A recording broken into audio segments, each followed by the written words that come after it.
hold up. 안 봐도 뻔하겠지. Oh 나 사랑 따윈 우습겠지. Oh 나 이쪽이 아니시면 돼요. 여기? 이쪽. 제가? 응. 아야. 안 불편해요 지금 고개? 네, 아 계속 이렇게 하고 불편해지면 있어야 말씀드립니다. She's 20, 20, 20. What now? What now? 내 미소 yes. Oh no. 그녀가 말하던지 내버려둬. Her carry carry her. She's mine. 요즘 들어서 느끼는 건데 그 90년대생 뮤지션들이 네.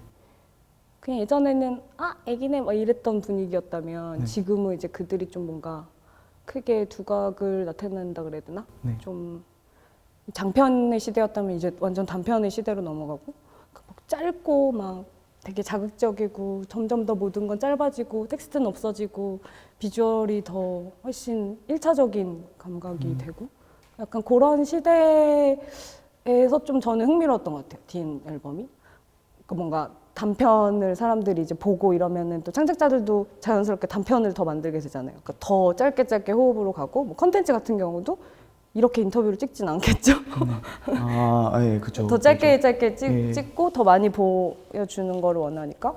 그랬을 때 딘이 EP를 냈을 때 뭔가 좀 더 긴 호흡으로 가려고 그러고 스토리를 좀 부각시키려고 그러고 이랬던 것들이 오히려 약간 그 제가 방금 앞에서 얘기했던 그런 90년대생의 이런 흐름에 잘 묻으면서 또 한편으로는 반대 역행하는 것 같아서 네.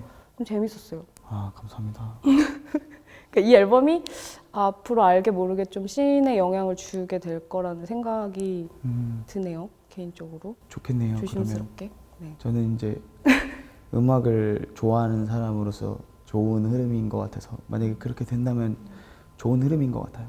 사실 저는 한국 음악도 되게 많이 들었지만 이제 미국 음악 좀 여러 음악들을 많이 들었었어요. 이제 그러면서 이제 앨범이 주는 맛과 매력을 알게 됐고 이제 그것들이 한국에서도 이제 제가 외국에서 그런 앨범을 듣고 느꼈던 감동을 똑같이 사람들도 느낄 수 있으면 좋겠다.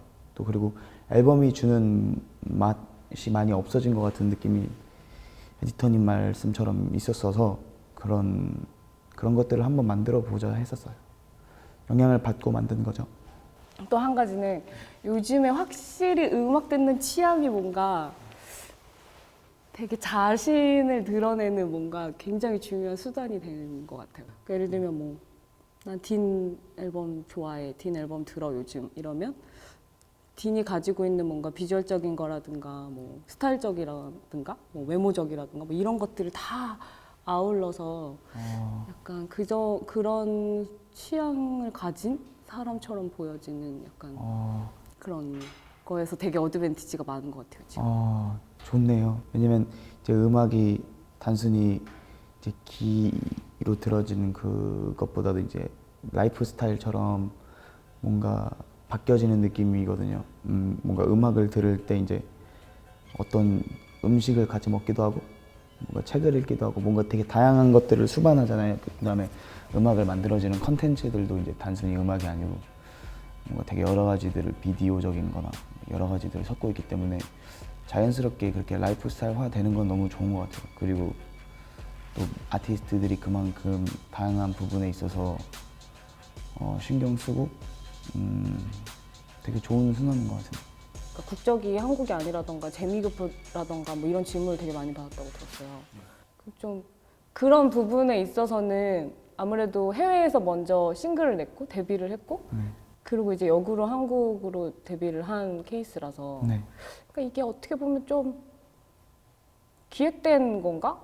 그러니까 본인이 의도를 한 건가? 그러니까 이렇게 역순으로 데뷔를 하는 걸?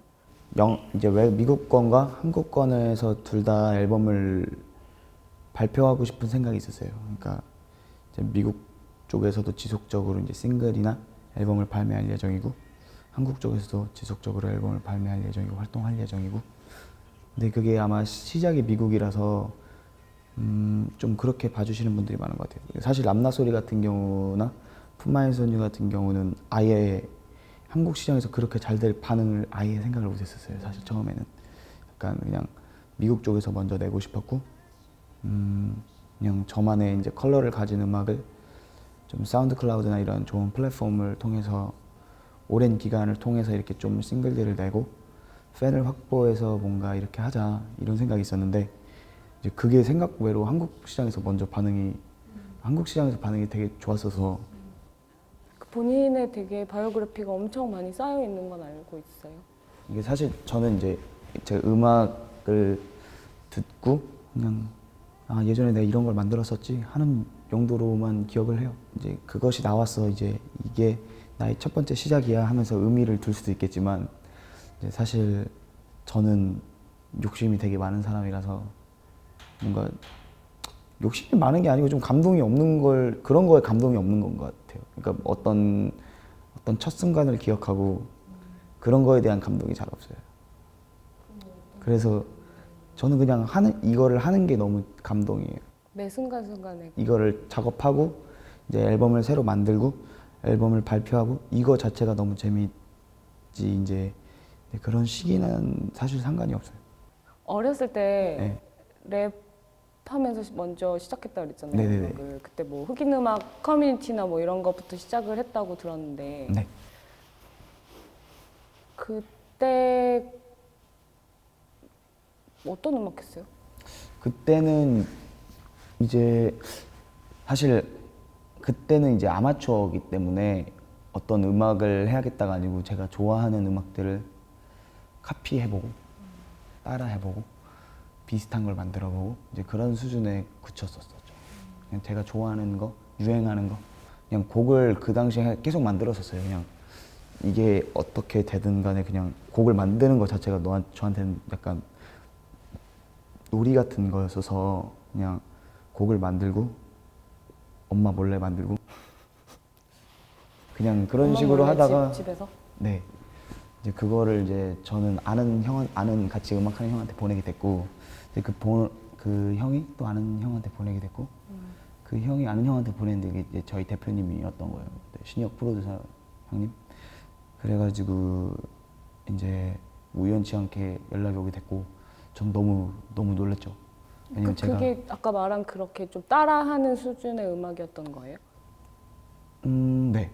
그러니까 이게 사실 그러니까 그거는 뭔가 제 자아나 제 영혼이나 이제 그런 것들이 온전히 들어가 있는 건 아니었고, 그냥 듣기 괜찮은 그냥 그런 어디서 들어본 것 같은 그런 음악이었어요. 근데 아마 그거를 좋게 봐주신 것 같아요. 그냥 어린 나이였고 그때. 그럼 그때 보통 언더그라운드에서 활동을 하면 네. 그리고 막 키스에잇 같은 친구들이랑 같이 크루였다 그랬잖아요. 네. 근데 막 그러다 보면 막 힙합 레이블 쪽으로 조금 뭐 알아보거나 막 이렇게 앨범을 내려고 한다거나 막 그런 좀 움직임이 더 그냥 당연한 수순이라고 생각했을 텐데. 사실 이제 키스에이프나 이제 그 크루들은 그 당시 제가 20살, 21살이었는데 회사의 힘 없이 우리가 인디펜던트로 이제 크루에서 이제 비디오와 영상, 음악 이 모든 것들을 합한 종합 예술을 하는 크루를 만들자.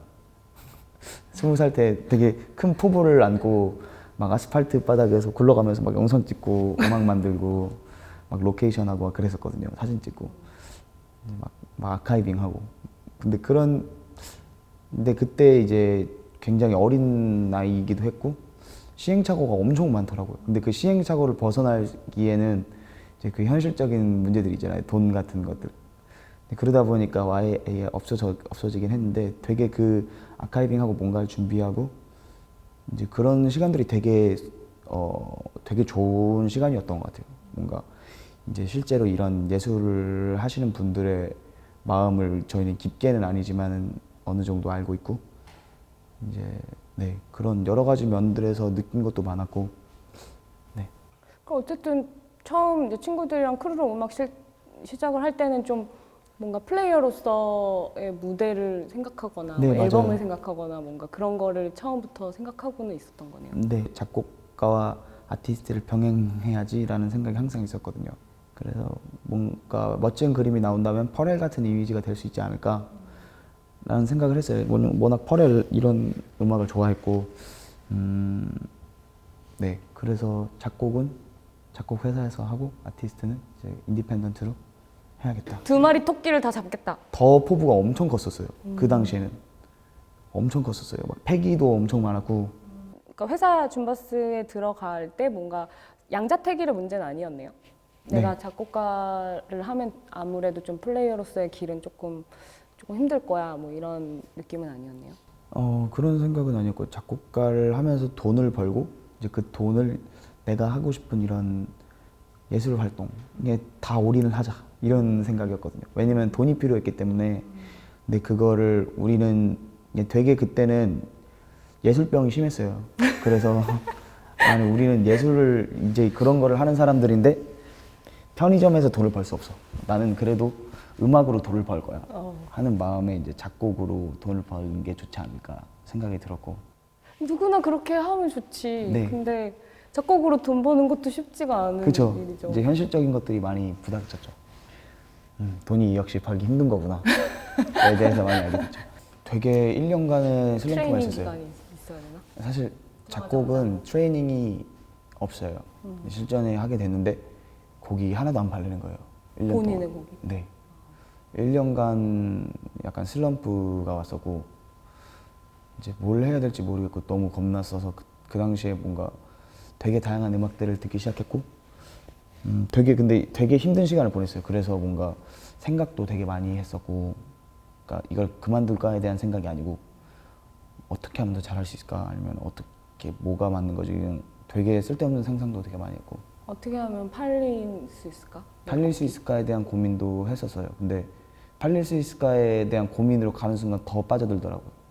더 뭔가 더 좋은 순환은 아니었던 것 같아요. 그냥 좋은 음악을 만들어야겠다는 생각으로 되는 순간 좀 많이 쉬워졌던 것 같아요. 그럼 그 전엔 어떤 생각? 이걸 팔려야겠다. 뭐가 팔리는 걸까? 얄팍하게 뭔가 얄팍한 음악들 있잖아요. 그러니까 음악 어떤 부분을 꽂히게 해서 이 부분이 자극적이니까 이런 자극적인 것들을 굉장히 많이 넣었죠. 그러니까 MSG로 꽉 찬 음식을 만들어 놓고 그게 팔리길 기대했었죠. 어떤 음악 안에 철학도 없고 뭔가 그러니까 속이 빤히 보이는. 네, 속이 아무것도 없는데 MSG만 넣고 양념들만 쳐놓고 이제 그걸 먹으라고 주는 꼴이었으니까. 네. 그러면 2013년에 블랙펄이 첫 작업. 네. 그럼 그 전에 그 1년 전- 동안은 그렇죠. 그 작업 이후에 1년도 되게 힘들었어요. 그 블랙펄 이전 이후 예, 아마 전후의 그 1년? 아닐 거예요. 그 1년에 안에 있던 작품일 건데 블랙펄은 네, 그래서 되게 많이 힘들었었던 시기였죠, 저한테. 그러면 혼자 결국 극복을 했네요. 그렇게 됐던 것 같아요. 그 되게 어린 나이에 어쨌든 프로의 커리어를 시작했잖아요. 네. 그리고 또래들이랑도 좀 다른 삶을 선택했고, 네. 그래서 또래들은 막 한창 학교 다니고 막 그럴 때 이제 막 LA 오가면서 막 스튜디오에서 계속 작업하고 또 막 해외 오가면 뭔가 되게 막 팬시한 삶을 살고 있는 네, 것 맞아요. 같고 사람들은 네. 아마 그렇게 봤을 거고 네. 친구들은. 네, 근데 그게 아니었을 것 같다는 생각이 네, 드네요. 네, 맞아요. 오히려 그 와중에 좀 더 외롭고 좀 맞아요. 고민도 많이 했을 것 같아요. 누구한테 말할 수 없었어요. 그렇게 보고 있기 때문에. 이제 어린 마음에는 이제 예술병과 이제 굉장히 이미지적인 것들이 굉장히 심했기 때문에 이거를 내가 말하는 순간 이것들이 정말 아무것도 아닌 게 된다 라는 생각 때문에 그냥 사실 저 안으로 많이 삭히면서 고민을 괜찮은 척하고. 저한테 돌렸죠. 근데 그 시간도 나쁘진 않았던 것 같아요. 뭔가 자기 안에서 해결이 돼야 되는 거니까 뭐 이런 문제들 약간 오기였어요. 그게 불확실한 믿음인데 이걸 믿음화 시키고 싶었던 것 같아요. 이거를 나는 어떻게든 그렇게 해야만 하겠었거든요. 그래서 되게 많은 시간을 생각을 하고 노력을 했고 그래서 뭔가 이게 이제 요즘에 팬분들이 이제 저도 음악해요 형 막 이렇게 하면서 막 사인해달라고 하면은 항상 너 자신을 믿어 이렇게 항상 써주거든요. 자신을 믿는 게 되게 중요하더라고요. 그러니까 그 당시에 그래서 그 믿음이라는 게 얼마나 중요한지 알았어요. 그러니까 아무 말 없이 이제 부모님이 믿어주시는 것도 되게 큰 힘이 되고 왜냐면 그 당시 곡이 안 팔렸으니까 회사에 들어갔는데 부모님 걱정하고 어떻게 되는 거냐 어머니도 이제 저작 권료 막 저작 권료 막 이런 거에 대한 얘기도 들으셨고 기대감이 있으셨을 텐데 애가 막 그냥 그렇고 다니는 거니까 같으니까 그랬었죠. 아무도 믿어주지를 않았죠. 저를.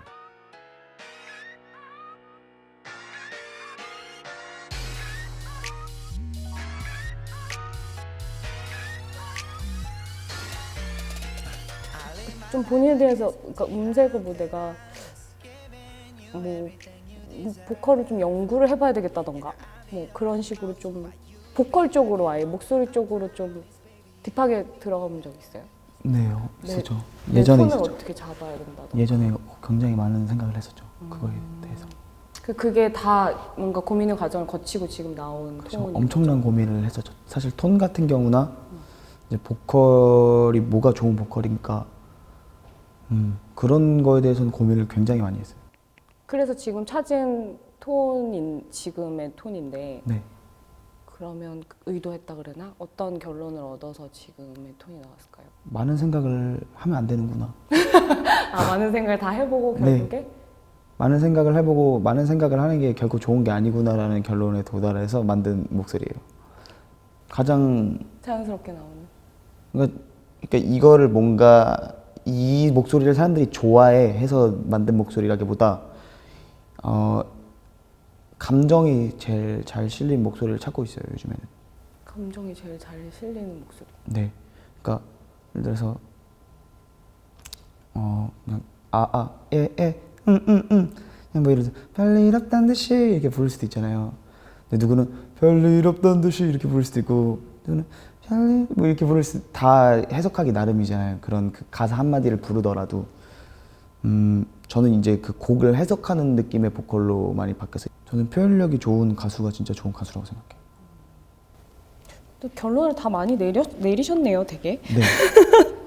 보통 이제 어쨌든 그래도 아티스트로 갓 데뷔한 뮤지션인데 이제 막 그런 고민들을 시작을 하거나 아니면 고민의 약간 중간점이거나 네. 이런 경우가 많은데 근데 결론을 많이 내리시죠. 네, 저는 결론을 많이 내렸어요. 그런 얘기를 했더라고요. 사운드를 견고하고 깊게 그리고 실험적으로는 만들지만 쉽게 들려야 한다는 게 뭔가 본인이 작업할 때 포인트라고. 근데 그 얘기를 해명을 하자면 저는 쉬운 음악을 좋아해요.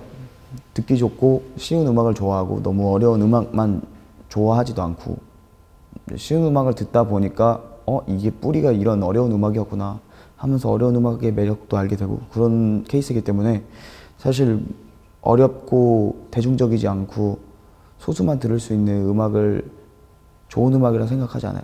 좋은 음악은 그냥 좋은 음악이기 때문에 그거를 듣기 편안하고 좋게 만드는 것도 만드는 사람의 의무라고 생각을 해서 사운드적이나 이론적으로 이제 계속 좋아지고 견고해지고 그런 거는 이제 창작자의 의무인 거고 그거를 쉽게 만드는 거는 이제 그것 또한 창작자의 의무겠죠. 어떻게 됐든 간에 대중음악을 하는 사람들이니까요. 그래도 좀 약간 갈팡질팡하고 애매모호하고 뭐 이럴 때는 좀 내가 듣고 싶은 음악을 생각한다고 했었잖아요. 네, 맞아요. 근데 그럼 자기의 취향에 대한 확신이 있어야 되겠네요. 네. 저는 그냥 제가 듣고 싶은 음악을 만들어요. 사실 누구를 공략해야겠다 이제 그것도 되게 형체가 없잖아요. 그냥 저희가 그 해결은 그냥 제가 듣고 싶은 음악, 제가 MP3에서 돌리면서 이제 계속 듣고 싶은 음악을 만들자. 그러면 누군가 좋아해 주겠, 나랑 취향이 비슷한 사람은 좋아해 주겠지 하면서 만드는 음악이 이제 그것들이 계속 반복이 많이 되고 좋은 피드백들을 받다 보면 그거에 대한 그런 믿음들이 확신이 되는 순간들이 오는 것 같고. 본인의 취향을 약간 어떤 상태로 유지해야 되겠다 막 이런 생각도 가지고 있어요. 그건 있어요. 너무 어렵게 빠지면 안 된다라는 생각은 있음과 동시에 제가 또 어려운 음악을 좋아하지 않아서 제 취향이 참 다행인 것 같아요. 제 취향한테 감사한 것 같아요. 제 취향이 너무 어렵지 않아요, 사실. 진짜요? 네. 제 취향은 좋은 음악을 잘 찾아내. 저는 그게 제가 좀 자랑할 수 있는 장점? 전 진짜 좋은 음악을 더 좋게 느끼면서 듣거든요. 근데 그것도 뭐 여기 갔다 저기 갔다가 해봐서 좀 중심을 잡은 걸 거 아니에요? 아마 되게 많은 음악을 어렸을 때부터 들어서 그런 것 같아요.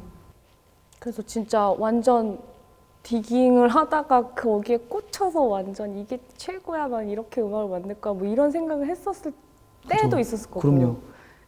안 그런 상황은 뭐 완전 반대 상황의 생각도 했었을 거고. 네, 맞아요. 완전 대중적인 음악을 만들어야지. 완전 힙한 음악만 해야지. 되게 이것저것 많이 돌아다니다가 찾은 결론이에요. 근데 곡을 주는 작업을 했어요. 계속 꾸준히 하면서 시간이 계속 쌓이고 이제 준 곡들도 쌓이고. 근데 그거를 결국에 지금 보면 약간 그런 작업을 하면서도 약간 내 것에 대한 갈증 같은 거 계속 느끼고 있었던 거예요. 그렇죠. 그 뭔가 나라는 사람의 뭔가 음악적인 세계관이나 뭔가 틀을 만들기에는 아무래도 내 이름으로 그러니까 내 작업을 낼 수 있는 뭔가가 필요하다는 계속 네, 갈증은 있었겠네요. 네, 정말 많았죠. 사실 이제 곡을 사는 입장에서 뭔가 실험적인 걸 기대할 수는 없으니까 사는 분들이. 전 너무 실험적인 것들을 많이 하고 싶었어요. 그럼 어떻게 참았어요? 못 참아서 터뜨렸죠. 그래도 꽤 참았는데. 안 나온 곡들이 되게 많아요. 작업을 했는데 그 중간중간에 계속 풀었어요. 앨범의 완성도를 위해서 안 넣었어요. 참았어요 그걸 또? 이제 제가 풀었으니까 그걸로 의미가 있는 곡이고 또 그냥 작업을 했지만 세상의 빛은 못 보. 네, 뭐 언젠가 다른 좋은 주인을 만나서 나올 수 있고 제가 쓰려고 했다가 다른 사람 준 곡들도 많아요. 근데 딘의 EP 뭐 이제 작년부터 활동이 시작되기 전후를 나누자면 이제 좀 이름이 있는 아티스트로서 데뷔를 한 플레이어가 된 프로듀서고 작곡가잖아요. 근데 그 전에 발표했던 외부 작업곡들과 딘의 EP가 발표가 되고 나서 발표된 외부 작업곡들이 피드백이 조금 변화가 있나요? 변화가 있죠. 그 전에는 이제 저에 대한 언급이 아예 없었고 그러니까요. 이제는 딘이 만드는 곡이다 이런 것들에 대한 피드백들이 많은 것 같아요. 예전에는 그냥 제가 뭘 하던 그 어디 누구 거에 참여를 하던 전혀 피드백이 아예 없었어요. 좋은 거죠 뭐 결국. 저한테는 되게 감사한 거죠.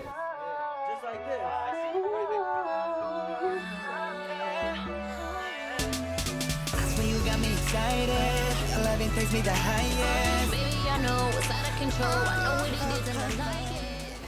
그 Here and Now는 정식 발매 그거는 그냥 사운드 클라우드에만 공개된 거죠. 네. 그거는 왜 그런 거예요?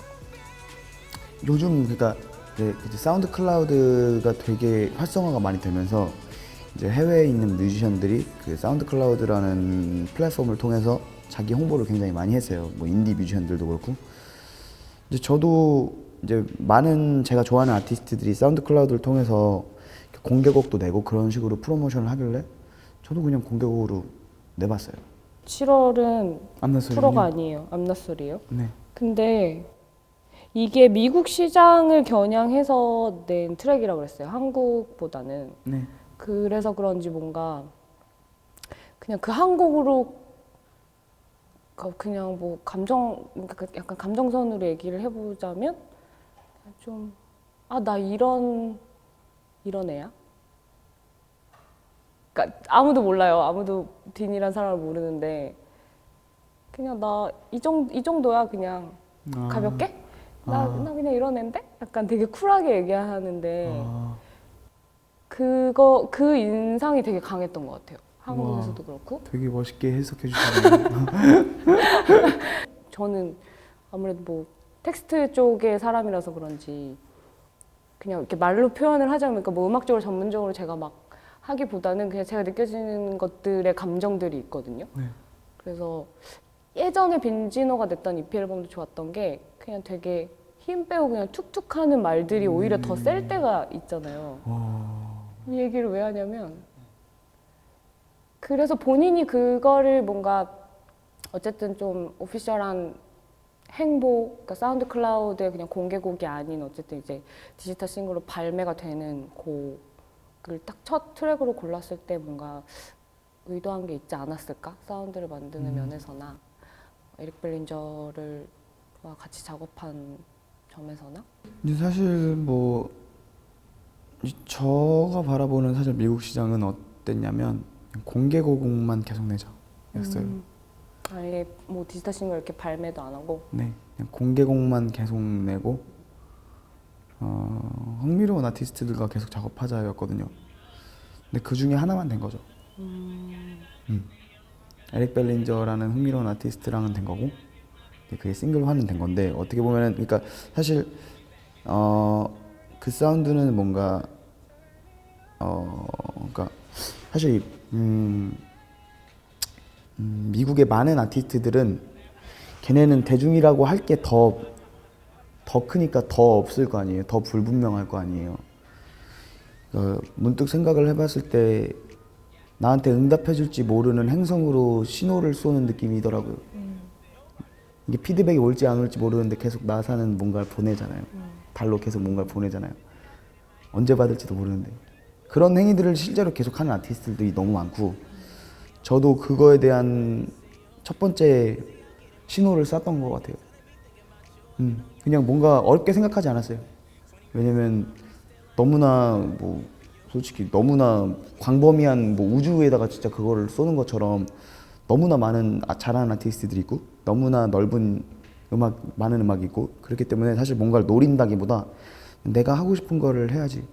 아까 전에 그 표현을 해주신 게 너무 좋은 것 같아요. 그냥 그게 쿨해 보이는지 안 쿨해 보이는지 저는 이제 저 스스로가 쿨하다 안 쿨하다 이런 쪽으로는 생각을 안 하고 그냥 그거는 나 이런 거 해왔던 사람이야 애였어요. 그러니까 이거를 열심히 해서 딱 준비하자 이거보다는 그냥 하던 대로 항상 하던 대로 그냥 작업했고 항상 하던 대로 녹음했고 무리 없이 나온 음악이에요. 근데 먼저 공개된 싱글들이 시간적으로 봤을 때 먼저 작업한 곡들 아닌가요? 맞아요. 그러면 뭔가 시간적이거나 물리적으로도 조금 더 예전보다는 조금 더 컴팩트하게 진행이 돼야 된다는 상황이 있었나요? 너무 많은 피처링진을 쓰지 말아야겠다는 생각은 있었어요. 사실 뭔가 저 안에서 스스로 보여줄 수 있는 것들에 대한 욕심도 있었고 네. 사실 이제 앨범이라는 거 같은 경우는 이제 싱글과 다르게 이벤트성으로 끌고 가는 게 아니고 이제 저를 진짜 좋아해 주시는 분들이 수록곡도 들어보고 그러는 거기 때문에 그 맛까지 잃어버리고 싶지는 않았었어요. 그러면 보통 자기 자신의 작업을 할 때 이제 지금은 이제 EP 앨범 얘기를 하면 본인의 작업을 할 때는 작업 과정이 어때요? 간략하게 얘기하면? 앨범 같은 경우는 이제 앨범의 전체적인 스토리들을 만들고요. 그 곡 세 개를 토대로 어떤 앨범을 만들어야 될까? 이 곡 이제 보통 미국 같은 경우는 싱글들을 내고 이제 그 싱글들이 들어간 앨범을 만드니까 근데 스토리텔링은 하고 싶었고 어떤 앨범을 만들어야 될까 생각을 하다가 나온 앨범이에요. 그러니까 되게 무드가 다 어두웠고 우연치 않게 곡들의 무드가 되게 다 어두웠고 사랑의 노래였고 희한하게 이별과 관련된 내용들이었고 이것들의 빈칸을 제가 만든 거죠. 이거를 이렇게 해서 이런 곡들이 필요할 것 같은데 그러면 뭔가 이야기가 만들어질 것 같은데 해서 되게 많은 생각을 하고 나서 이제 앨범에 뭐 포인트가 될 뭐 문, 방 그런 것부터 그런 것들을 긴 시간 생각한 이후에 그거에 필요한 곡을 만들어야겠다. 왜냐면 시간이 많지 않았어요. 데드라인이 있었기 때문에. 그래서 그거에 필요한 곡들을 만들었죠. 별일 없단 듯이 괜히 좀 더 크게 웃고 멋대로 취해봐도 상관없단 듯이 달리는 차에 소리를 질러봐도 딘으로서 뭔가 작업을 하는 그러니까 해외를 겨냥해서 발표했다는 그 두 싱글 말고 풀어부터 보면 그 싱글들은 그러면 이제 한국에서 발매를 해야 되겠다는 생각을 하고 작업을 한 건가요? 네. 그래서 가사도 한국 가사로 바뀐 거네요. 네. 그건 좀 다른가요? 미국에서 발매해야지 하는 싱글들과 한국에서 발매해야지 하고 작업하는 싱글이 달라요. 어떻게 다른지는 설명을 좀 힘들 수도 있을 것 같아요. 왜냐면 이게 서울의 명동에 있는 거하고 홍콩에 있는 거하고 비주얼적으로는 도시고 사람들 있고 하지만 뭔가 그냥 이유 없이 이게 여기가 홍콩이라는 걸 내가 알고 있으니까 그런 해방감들 있잖아요.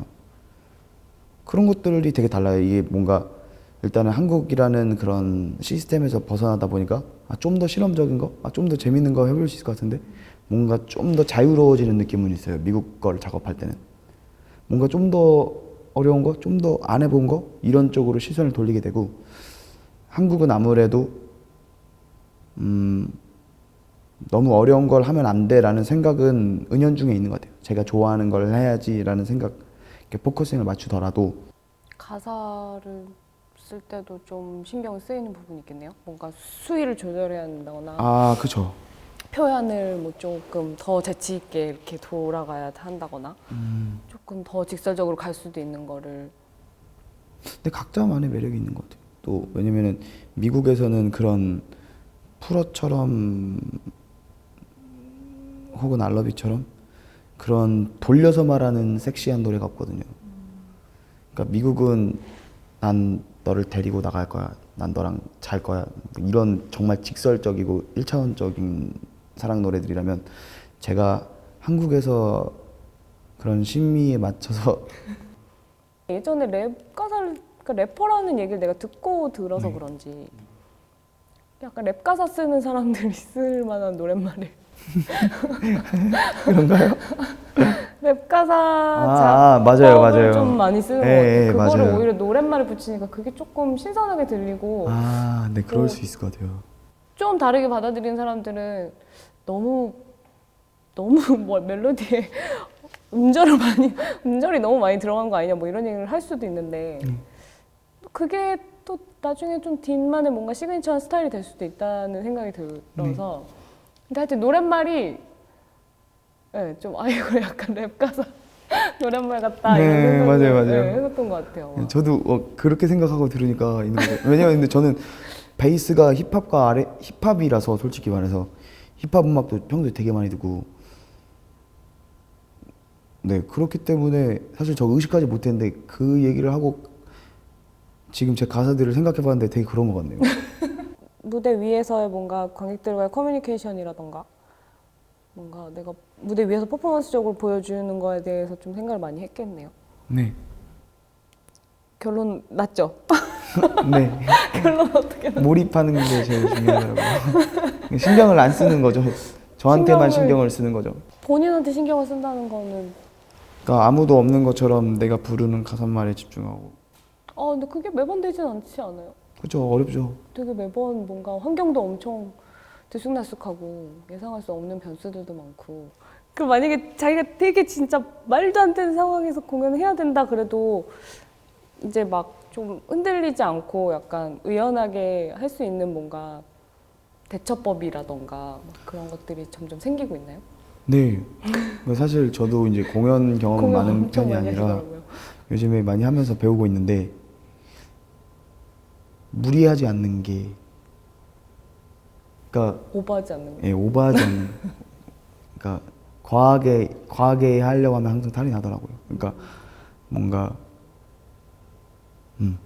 느꼈어요. 막 더 잘하려고 그러고. 예, 거기에서 항상 뭔가가 틀어지더라고요. 틀어진다면 어떤 거예요? 예를 들어서 그냥 뭐 만족하지 않는 공연이겠죠. 예, 제가 만족할 수 없는 공연이 이 가장 큰 그거고 그래서 공연 스타일을 바꿨어요. 최근부터 도입을 해봤는데 좋더라고요. 이제 이게 반응 이제 사람들 반응이 제각각인데 클럽 에스키모 쇼 때는 진짜 거의 종교 집단 같았어요. 부산에서. 네, 그냥 저희를 좋아해 주셔서 오신 분들이다 보니까 반응이 너무 좋아서 그냥 그때는 정말 너무 재밌게 사우스 바이처럼 재밌게 했고 근데 또 어디에서 할 때는 그냥 이렇게 보고 계시니까 제가 당황을 하니까 저는 이제 좋았던 때를 생각하면서 그때를 연출하려고 계속 제가 무리를 하는 거죠. 그러다 보니까 호흡이 딸리고 음이 나가고 이건 뭐지가 되는 거죠. 그래서 어느 순간에든 이제 지켜야 될 그런 것들을 만들어 가는 중이에요. 본인이 약간 평정심을 잘 유지를 해야 되는구나. 네, 본인이 그렇죠. 당황하면 일단 뭔가 외부적으로 봤을 때 아웃풋에 뭔가 문제가 생기는구나. 네, 맞아요. 많이 배워가고 있어요, 요즘. 그 디인 인터뷰할 때 이게 제가 인터뷰 준비하면서 제일 힘들었던 부분이 퓨처 R&B 한국에서 퓨처 R&B의 뭔가 약간 아이콘이 되고 싶다 뭐 이런 류의 대답이었던 것 같아요. 그러니까 이제 사실 이제 앞나 소리가 나오고 나서 이제 그 당시에 저의 포부였어요. 퓨처 R&B를 계속 해야겠다. 근데 사실 그때와의 지금과의 저도 좀 많이 달라요. 그러니까 퓨처 R&B 그러니까 그 당시에 그 퓨처라는 그 장르가 굉장히 뜨고 있었고 이제 뭐 사운드 클라우드 중심으로 해서 퓨처 및 뭐 되게 뭐 되게 다양한 그런 뭐 소울 액션 하우스 뭐 되게 희한한 복합적인 하이브리드한 장르들이 굉장히 많이 생겨났어요. 거기에 R&B를 섞는 그런 퓨처 R&B를 해보고 싶다라고 얘기를 했었는데 사실 좀 또 바뀌었어요. 지금은 지금 퓨처 R&B 아니에요? 지금은 퓨처 R&B가 아니다고 얘기하는 것보다는 그냥 굳이 장르 그냥 저는 제가 하고 싶은 걸 하는 건데 굳이 장르적으로 말하자면 얼터네이티브 R&B가 맞는 것 같아요. 퓨처 R&B라고 하기에는 그게 퓨처라는 장르가 있어요. 실제로 비트씬에. 근데 그걸로만 묶기에는 제가 아닌 부분도 너무 많이 하고 있어서 그렇기 때문에 네. 그냥 지금은 그냥 얼터네이티브한 R&B 제가 하고 싶은 거를 하는 거죠. 그러니까 저는 굳이 장르를 나누고 싶지 않아요. 그냥 예를 들어서 이 소리가 음악이 될 수 있는 거거든요. 그러니까 이 소리가 드럼이 될 수도 있어요, 실제로. 그리고 예를 들어서 얼음 소리가 이렇게 되는 소리가 드럼이 될 수도 있고 그걸로 여름에 정말 그 노래를 들었을 때 시원하다. 얼음이 생각나네. 약간 공감각적이고. 그러니까 이거는 또 누가 어떻게 설명할 거고. 그냥 모르겠어요. 그냥 음악은 음악인 것 같아요. 제가 인터뷰 예전에 했던 밴드 중에 모과이라는 밴드가 있었는데 그 밴드가 그랬어요. 자기는 그러니까 뭐 포스트락 한다고 이제 뭐 포스트락의 뭐 약간 아이콘 같은 밴드였는데 자기들 이름이 곧 장르라고. 자기 밴드 모과이가 곧 장르라 그래서 멋있다. 멋있다 이랬어요. 나도 그런 표현 좀 배워야겠다. 딘이 곧 장르다. 근데 사실 이 앨범 자체가 뭔가 역행의 구성이라는 것도 그렇고 사실 한국에서는 컨셉 앨범 자체가 조금 자연스럽게 받아들여지는 일은 아니고 그렇죠. 조금 근데 일단 D는 이번 앨범이 뭔가 그 영화 안에 자신이 감독인데 배우가 따로 있고 뭔가 그 배우가 그 앨범 안에서 연기를 뭔가 계속 이어나가고 뭔가 시나리오가 따로 있고 그러니까 본인은 되게 감독, 연출자 이런 느낌으로 되게 조금 약간 화자랑은 조금 거리를 두고 싶어하는 스토리텔러. 건가라는 생각을 했어요. 그러니까 사실 그건 저의 이야기도 있고 그러니까 앨범적으로 봤을 때는 이제 스토리텔러가 맞지만 이제 곡 하나하나로 보면 이제 제 얘기도 있고 누구의 이야기도 있고 그렇더라고요. 그런 좀 거리감을 일부러 조금 두고 싶었던 건지. 사실 제가 상상으로 가사를 굉장히 많이 쓰는 편이에요. 그러니까 제가 특이한 방법은 그러니까 예를 들어서 EI 월드 투어 같은 거 작업했을 때는 물론 제 심정도 굉장히 컸겠지만 어떤 뭐 예를 들어서 상황을 다 설정을 해놔요. 뭐 비행기 타기 직전이고 이 사람은 되게 뭐 도시에서 굉장히 되게 지칠 대로 지친 사람이고 그냥 그런 어떤 그런 상황 설정을 해놔요. 그런 인물이 화자가 말하는 그런 화자가 처한 상황, 그다음에 화자는 어떤 모습이고 화자는 지금 어떤 표정으로 노래를 부르고 어떤 심정이고 그런 걸 되게 디테일하게 상상을 하는 편이에요. 그런 뭔가 작업 방식이 아마 그런 작업 방식에 익숙해져 있다 보니까 앨범도 약간 그렇게 나온 것 같아요. 그 지금 말했던 그런 무드나 이런 스토리텔링 충분히 전달이 되게 하기 위한 뭔가 사운드의 소스가 좀 되게 뭔가 되게 풍부하고 좀 틀이 없는 것 같아요. 약간 시각적인 음악을 만들고 싶었어요, 사실. 이제 요번에는 그거에 대한 첫 번째 실험이었다면 제가 두 번째에서도 더 시각화된 음악을 만들고자 노력을 할 건데 이제 그 시각적인 음악이 뭐냐 하면 들었을 때 그 화자가 어떤 표정으로 노래를 부르고 있고 어떤 상황이고 그 환경이 그 가사와 음악과 그 안에 들어간 사운드들로 인해서 머릿속에서 그려지는 그런 음악을 하고 싶은 것 같아요. 근데 궁금한 게 그런 딘이라는 것도 뭔가 제임스 딘의 뭔가 반항, 뭐 자유, 뭐 이런 실험 정신 뭐 이런 거를 가져왔다고 했잖아요. 근데 뭐 보니 앤 클라이드 같은 것도 그렇고, 그러니까 어떤 되게 명확한 상징성이 오랜 시간 있었던 것들을 차용을 하는 거잖아요. 저는 그 이미지를 굉장히 이미지의 힘을 믿는 편이에요. 그러니까 예를 들어서 그러니까 믿는다고 하면 좋을 것 같아요. 그러니까 예를 들어서 제임스 딘이 살아온 인생과 이제 그 사람이 만들어진 이미지를 믿는 거죠. 그 이미지를 제가 뭐 예를 들어서 제가 그 바니 앤 클라이드의 뭐 롤링스톤즈 뭐 괜히 이런 음악도 나오고 이제 그런 이미지들을 믿는 거예요. 그러니까 그런 이미지들을 쓰면서 이 음악도 그런 멋있는 이미지가 되는 거고, 어떻게 보면은 바니 앤 클라이드 같은 경우도 되게 상징성 있는 커플이잖아요. 그 원서리 무드에서 이번이 트러블이고 그 다음 앨범이 또 다른 뭔가 테마라고 네, 맞나요? 네, 그러면 그 트러블만 바뀌는 거예요? 다른 무드? 그죠. 원서리 무드는 계속 앞에 붙는, 타이틀 앞에 붙는 거 네, 계속? 네. 그럼 딘과 원서리 무드 앨범 그 시리즈는 정말 되게 컨셉추얼하게 만들어진 뭔가 인물과 앨범 시리즈네요. 그런 것 같아요. 딘인데 제임스 딘에서 온 이름인데 얘가 제임스 딘의 차 본네트에 있는 이름으로 앨범을 만들었네. 근데 결코 장르에서 겹치는 게 아니잖아요. 되게 저는 재밌는 것 같아요. 이거를 얘기를 하는 게 맞나 이 생각이 들어요. 어떤 그럼 앨범 듣는 사람들한테 뭔가 방해가 될 것 같은 뭔가 그 아티스트가 막 나는 사실 이런 걸 숨겨놨고 이런 의도였고 뭐 이런 걸 얘기를 하는 게 얘기를 안 하는 게 좋죠. 그리고 아직 나는 이게 좀 앨범으로 사람들한테 들려졌을 때 되게 더 사람들이 찾아내는 재미나 맞아요. 그런 것들이 훨씬 많이 있을 것 같아서 네.